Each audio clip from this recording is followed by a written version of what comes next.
In the name of Allah, the most compassionate, the most merciful, and may the peace and blessings of Allah be upon his last and beloved Messenger Muhammad, and may the peace and blessings of Allah be upon you all.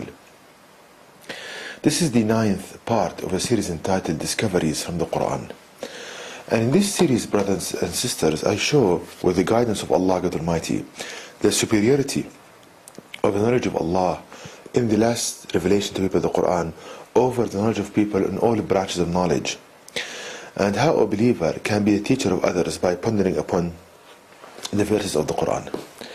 Now, among the topics of this 9th part is the one you see on the screen, a discovery from birds, from the description of birds as stated in the Quran. So,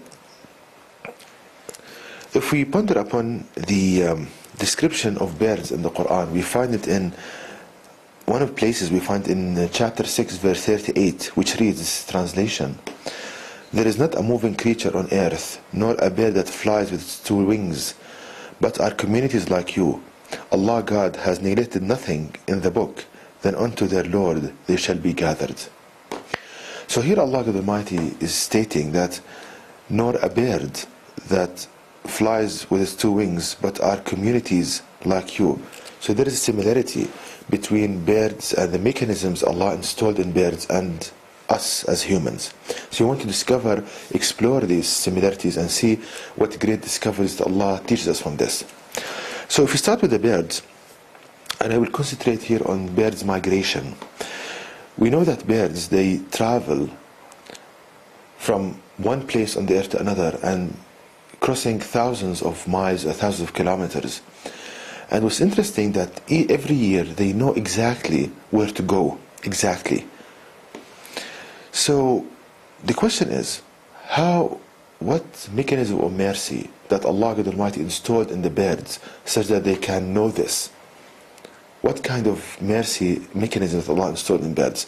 And if you think about it, when they know their destination to the point, of course it's not their vision, because their vision is limited to a certain number of kilometers, but when they know how to travel more than thousands of kilometers, there is another way they can see things.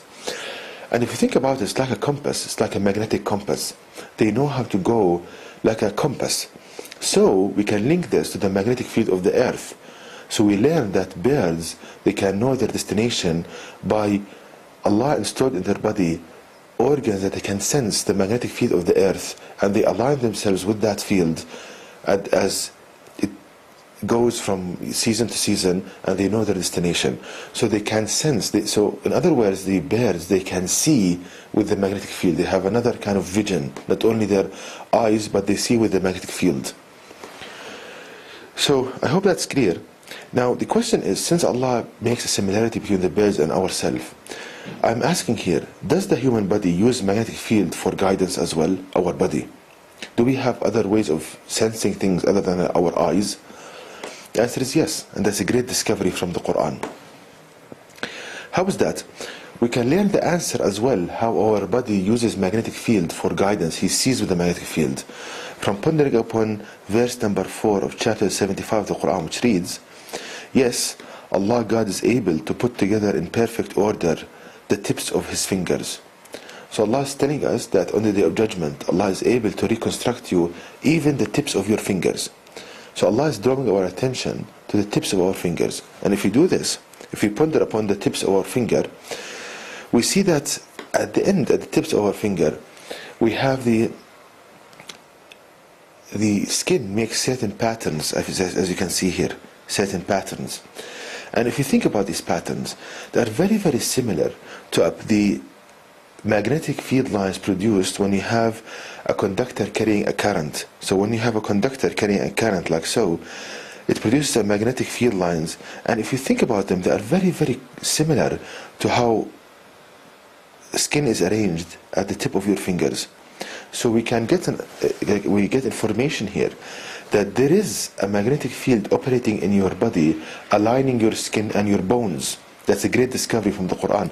So I did some computer simulation here, as you can see, and in the computer simulation, the magnetic field lines mapped exactly the bones and muscles and skin of your finger. So again, we learn from this that the way your body aligns itself and sees where it's going using a magnetic field, like the birds, they see their destination using a magnetic field. And you can see why Allah made a similarity between the birds and humans. So it's a very important concept. Another proof of this, if you look at the magnetic field lines in our, for example, upper thigh bone, the femur, the upper part of it, as you can see, these lines, they represent the magnetic fields, these lines right here. As you can see, bone is aligned along these lines.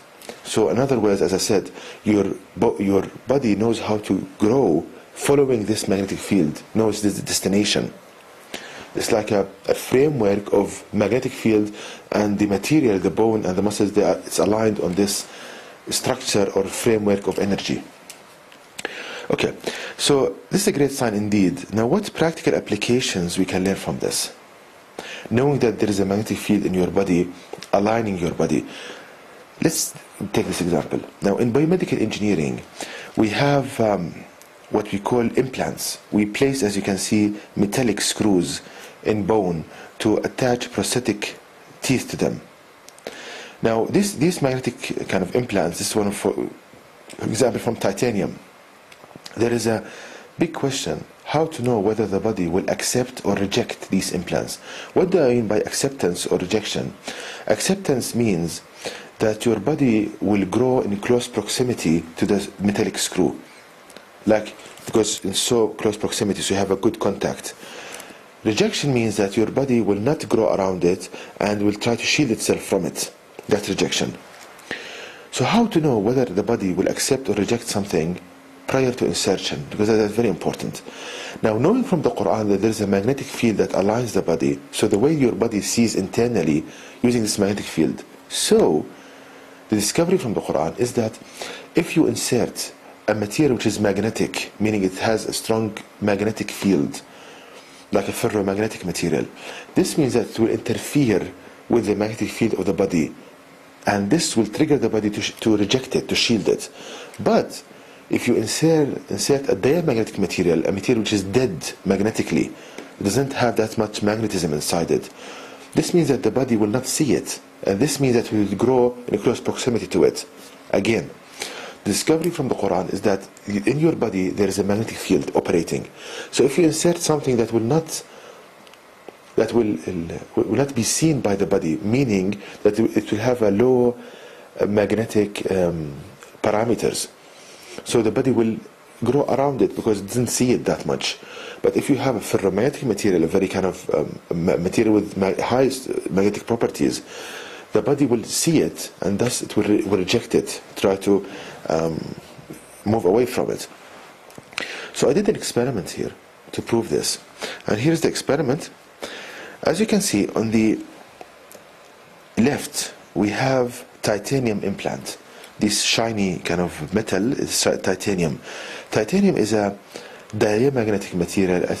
It's a material with low magnetic properties. So according to the discovery from the Quran, the body will accept it by not seeing it. It will grow around it. And this is proven exactly. As you can see, this is bone material.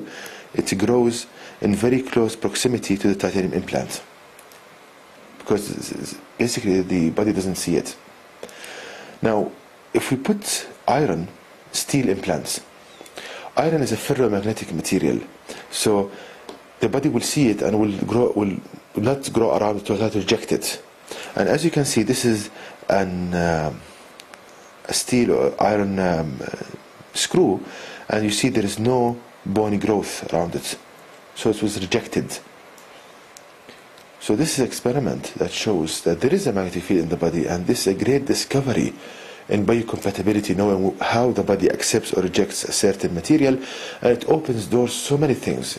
In trying other materials, low cost, better, kind of easier to manufacture, and you can have this rule from the Quran to know whether the body will accept or reject this material. It opens so many doors. And to know more details about this topic, please visit my website at www.quran-miracle.com. This is the website, and you can email me at zquran@gmail.com, and may the peace and blessings of Allah be upon you all.